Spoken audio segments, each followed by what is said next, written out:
Chapter 13. And it came to pass after this, that Absalom the son of David had a fair sister, whose name was Tamar, and Amnon the son of David loved her. And Amnon was so vexed that he fell sick for his sister Tamar, for she was a virgin, and Amnon thought it hard for him to do anything to her. But Amnon had a friend, whose name was Jonadab, the son of Shimeah, David's brother. And Jonadab was a very subtle man. And he said unto him, Why art thou, being the king's son, lean from day to day? Wilt thou not tell me? And Amnon said unto him, I love Tamar, my brother Absalom's sister. And Jonadab said unto him, Lay thee down on thy bed, and make thyself sick. And when thy father cometh to see thee, say unto him, I pray thee, let my sister Tamar come, and give me meat, and dress the meat in my sight, that I may see it, and eat it at her hand. So Amnon lay down, and made himself sick. And when the king was come to see him, Amnon said unto the king, I pray thee, let Tamar my sister come and make me a couple of cakes in my sight, that I may eat at her hand. Then David sent home to Tamar, saying, Go now to thy brother Amnon's house, and dress him meat. So Tamar went to her brother Amnon's house, and he was laid down. And she took flour and kneaded it, and made cakes in his sight, and did bake the cakes. And she took a pan and poured them out before him, but he refused to eat. And Amnon said, Have out all men from me.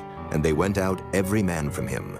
And Amnon said unto Tamar, Bring the meat into the chamber, that I may eat of thine hand. And Tamar took the cakes which she had made, and brought them into the chamber to Amnon her brother. And when she had brought them unto him to eat, he took hold of her, and said unto her, Come, lie with me, my sister. And she answered him, Nay, my brother, do not force me, for no such thing ought to be done in Israel. Do not thou this folly. And I, whither shall I cause my shame to go? And as for thee, thou shalt be as one of the fools in Israel. Now therefore I pray thee, speak unto the king, for he will not withhold me from thee. Howbeit he would not hearken unto her voice, but being stronger than she, forced her, and lay with her. Then Amnon hated her exceedingly, so that the hatred wherewith he hated her was greater than the love wherewith he had loved her. And Amnon said unto her, Arise, be gone. And she said unto him, There is no cause. This evil in sending me away is greater than the other that thou didst unto me. But he would not hearken unto her. Then he called his servant that ministered unto him, and said, Put now this woman out from me, and bolt the door after her. And she had a garment of divers colors upon her, for with such robes were the king's daughters that were virgins apparelled. Then his servant brought her out, and bolted the door after her. And Tamar put ashes on her head, and rent her garment of divers colors that was on her, and laid her hand on her head, and went on crying. And Absalom her brother said unto her, Hath Amnon thy brother been with thee?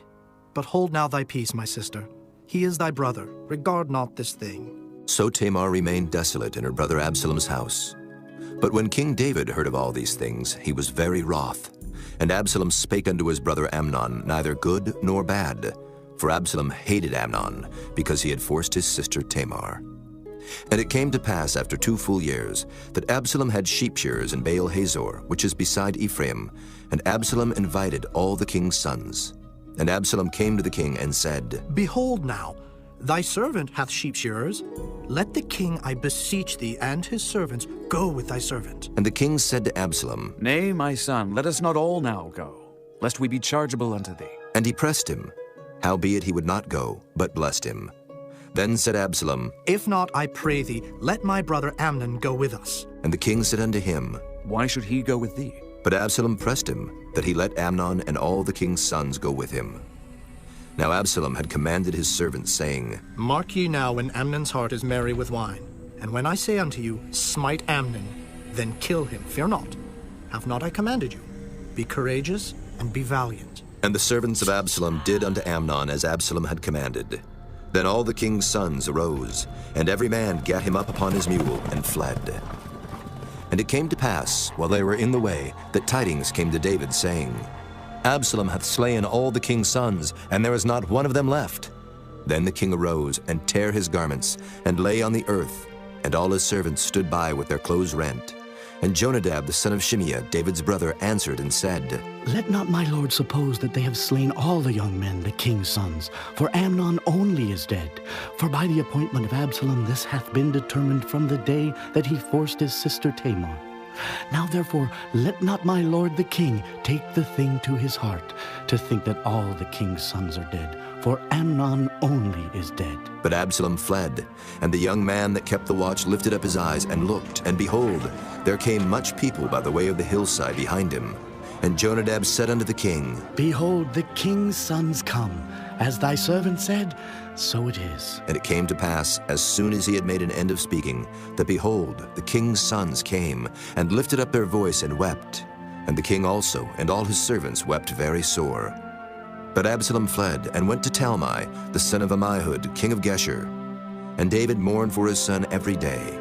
So Absalom fled, and went to Geshur, and was there 3 years. And the soul of King David longed to go forth unto Absalom, for he was comforted concerning Amnon, seeing he was dead.